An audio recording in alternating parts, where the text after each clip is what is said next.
할렐루야. 하나님의 사랑과 온천이 넘치시기를 축원합니다. 오늘 10월 6일 수요일날 아침에 하나님이 함께 하시고 또 우리의 기도를 응답하시며 우리의 모든 부족한 것들 다 채우실 것입니다. 오늘은 여호수아서 7장에 나오는 말씀에서 이제 이 아이성에서의 패배, 그리고 그것에 대한 원인, 그리고 그것을 어떻게 하나님께서 회복시키시며 또한 문제를 해결하시는가 하는 것을 같이 배우는데, 오늘 말씀은 좀 상당히 어려운 문제, 그리고 또한 우리가 참 경고로 받아들여야 될 부분이 아닐 수가 없습니다. 오늘 말씀은 이제 여호수아서 7장에서 나오는 말씀 속에서 이제 하나님께서 아이성의 공략에 실패했는데 하나님께서 여호수아에게 가르쳐 주신 메시지와 또한 하신 말씀 속에서 이제 우리가 깨닫는 바 하는 것을 깨닫는데, 이것은 이제 특히 이제 죄악과 불순종에 대해서 그 결과가 얼마나 무서우냐 하는 것을 우리들이 이제 말씀을 통해서 배우게 됩니다. 여호수아서 7장 1절에서부터 15절까지 나오는 말씀 속에서 이제 앞부분에 이스라엘 민족이 아이성과의 전쟁에서 패배합니다. 그리고 36명이나 되는 사람이 죽임을 당합니다. 그래서 그것은 굉장히 충격적인 일이었어요. 왜냐하면은 여호수아가 이제 모세를 이어서 리더십을 맡고 난 다음에 요단강을 건너기 전부터 시작해서 요단강을 건넌 일, 그 다음에 여리고성을 함락한 일, 이런 모든 일련의 과정 속에서는 승승장구했단 말이죠. 거의 실패한 일이 없었습니다. 계속해서 하나님의 도우심으로 말미암아 원수를 쳐부수고 또 막고 있는 적들을 다 부수고 또 왕들도 포로가 잡거나 아니면 죽이고 이러면서 이제 성공을 계속 해왔는데, 이제 이 아이성이라고 하는 곳에서 이제 최초로 패배를 경험하게 되는 거죠. 그래서 이제 이 아이성의 패배를 경험하게 되었을 때 여호수아는 하나님 앞에 이제 하루 종일 백성의 지도자들과 함께 망연자실하게 하나님 앞에 앉아 있었다라고 하는 기록이 이제 여호수아서 7장 말씀 속에서 나옵니다. 그러면서 이제 하나님 앞에 어떻게 했으면 좋겠습니까? 왜 이런 문제가 있습니까? 이제 하나님께서 이렇게 하시니까 아주 큰 문제가 있지 않겠습니까? 라고 많이 이제 탄식하면서 말씀을 하나님께 기도하고 있는데, 근데 사실 이 부분에 대해서 여호수아는 그 아이성에서의 실패와 패배의 원인을 모르고 있었다라는 것을 말씀을 통해서 깨닫게 됩니다. 어제도 말씀드렸습니다만은 이미 여호수아서 6장에 여리고성에 들어가서 공격을 하게 될 때 거기에서 나오는 어떤 물건도 가져서는 안 된다라는 명령을 굳건하게 내렸고, 또 그것을 백성들이 100% 순종하리라고 봤죠. 그런데 안타깝게도 그 중에 한 명 아간이라고 하는 사람이 죄를 지었고, 그것의 결과가 결국은 이어지는 전쟁에서의 패배로 나타난 것을 보게 됩니다. 사실 아간 한 사람만 그랬다라고 하는 기록이 나옵니다만, 참 아간 한 사람만 그랬으면은 참 그것도 대단히 큰 일이 아닐 수가 없겠죠. 왜냐하면 아마 요새 같으면은 하지 말라고 해도 당장 눈앞에 돈 생기고 당장 눈앞에 자기에게 이익이 된다고 한다면 그거 무슨 민족이니 공동체니 무슨 생각을 하겠습니까? 자기 이익대로만 다 살아가겠죠. 근데 하나님께서는 특히 이제 이 아간이란 사람이 그런 잘못을 저질렀을 때 하나님께서는 이 부분을 굉장히 심각하게 보셨다라는 사실을 말씀을 통해서 생각하게 됩니다. 왜냐하면은 아간의 잘못이었거든요. 그런데 아간의 잘못으로만 하나님은 처리하지 않고 민족에 대한 잘못으로 끌고 갑니다. 이스라엘 온 민족이 잘못을 저질렀다라고 7장 1절에 이스라엘 자손이 잘못 다루어서 바로 그 아간이 잘못됐기 때문에 하나님께서는 이스라엘 자손들에게 진노하셨다.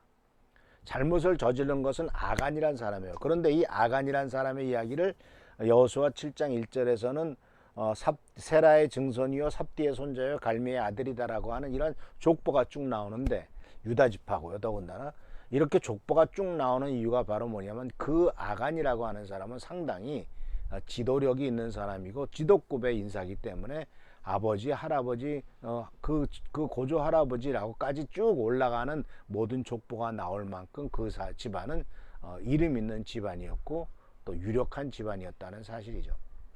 우린 여기에서 가난하고 힘든 사람이 훔친 것이 아니라 유력한 집안의 리더가 이와 같이 하나님의 명령을 어기고 자기 이익을 취했다라고 하는 것은 참 심각한 부분이 아닐 수가 없습니다. 그런데 사실 그렇잖아요. 우리가 살고 있는 사회에서도 가난하고 힘든 사람이 저지르는 도둑질은 빵 몇 개를 훔치는 것이 밖에 안 되겠지만 소위 세상에서 성공했다고 하는 사람들, 판사나 검사나 또는 이런 그 국회의원이나 이런 사람들이 저지르는 죄악은 빵 몇 개 훔친 바로 레미제라블에 나오는 장발장 수준의 범죄가 아니라 정말 온 나라를 흔들어 버리는 이런 범죄가 된 것을 보게 됩니다. 그렇기 때문에 하나님께서는 이 아간의 잘못을 한 개인의 잘못으로 여기지 않고 이스라엘 전체에 대한 경고로서 일벌백계의 교훈을 삼아야 될 필요를 느끼셨다라는 사실이죠. 근데 사실 모세의 백성들은 맨날 반역하고 그랬거든요. 그런데 여호수아의 백성들은 안 그랬단 말입니다. 그러니까 더욱더 하나님께서는 이 사건을 굉장히 중요하게 여기고 계신 것을 보게 됩니다.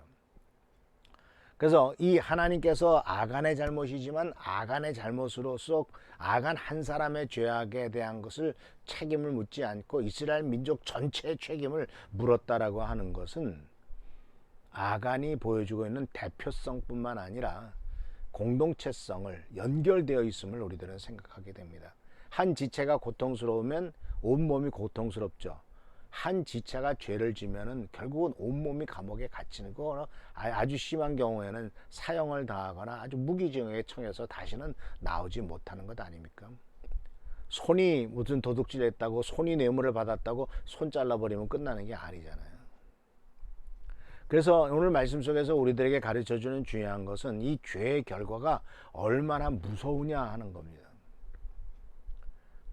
우리는 성경 말씀 속에서 개인의 범죄의 영향력은 당사자에게만 미치지 않는다는 사실을 꼭 기억하셔야 돼요. 후손들에게 우선 영향을 미치고요. 인류에 영향을 미치고 사회에 영향을 미칩니다. 개인에게 영향을 미치는 건 말할 것도 없고요. 후손에게 미치는 영향의 가장 심각한 것이 무엇이었습니까? 아담과 하와의 불순종의 범죄였습니다.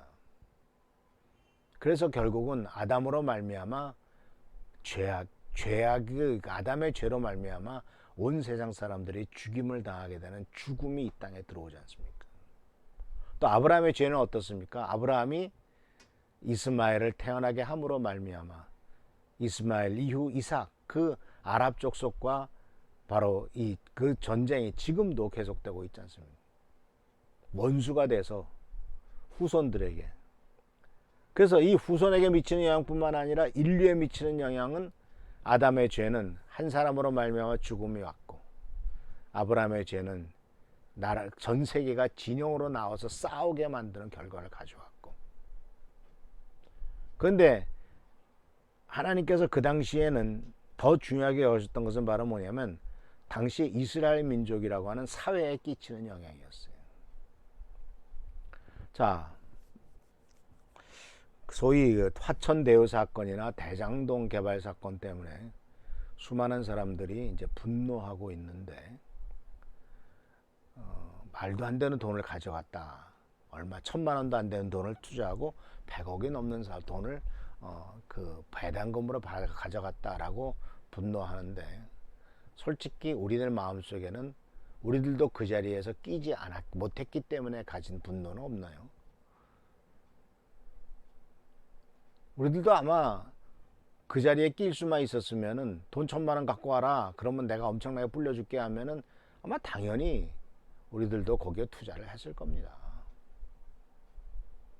그러니까 우리의 분노는 내가 거기를 같이 가져가지 못했다라고 하는 분노는 아니냐라고 하는 반성을 하게 되고, 사실은 우리들도 똑같은 인간이고 똑같이 그런 세상에 그 불로소득을 가지는 것을 굉장히 원하고 있구나 하는 것을 보게 됩니다. 그러니까 이것이 왜 이렇게 이 사건이 중요하냐면 결국은 범죄가 확산되는 거예요.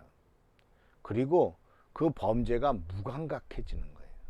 그리고 결국은 그런 범죄로 말미암아 어렵고 힘든 사람은 더욱더 어렵고 힘들어져서 아무것도 없게 되고, 가진 사람은 그리고 부자들은 더욱더 부자가 돼서 진짜 1대 99의 사회가 되고 마는 것. 그래서 결국은 혁명이 일어나서 나라가 세상이 망할 수밖에 없게 되는 것.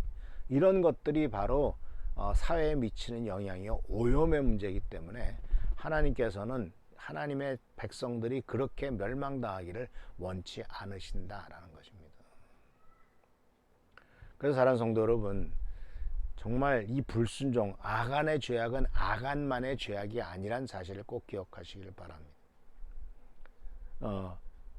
그래서 이 말씀은 이제 내일도 다시 한번 조금 생각해 보겠습니다만은, 이러한 일들은 참 공동체에 엄청나게 부정적인 영향을 끼치고 결국은 그 공동체를 무너뜨리는 결과를 가져온다는 사실을 생각하면서, 결국은 작게는 우리 가정이 무너지고 크게는 사회가 무너지고 또는 지구가 무너질 수밖에 없는 그와 같은 일들이 한 명의 죄악, 한 면의 욕심부림으로부터 시작된다는 사실을 기억하면서 우리들도 그런 기회가 주어졌을 때 과감하게 담대하게, 지난 주일날 말씀드렸던 것처럼 아브라함처럼 나는 신발끈 한 개라도 갖지 않겠다라고 결단을 하는, 하나님만을 의지하고 하나님께서 주신 것만을 찾겠다라고 결단하는 우리 귀한 성도님들 되기를 축원합니다.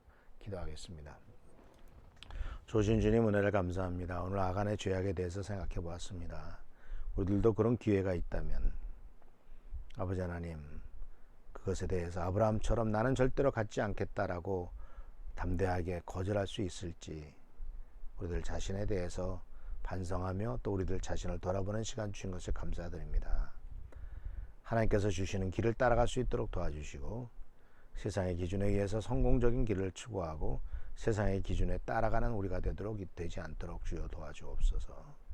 하나님께서 보살피시고 축복하시고 채워주시기를 바라옵고 예수님의 이름으로 기도합니다. 아멘.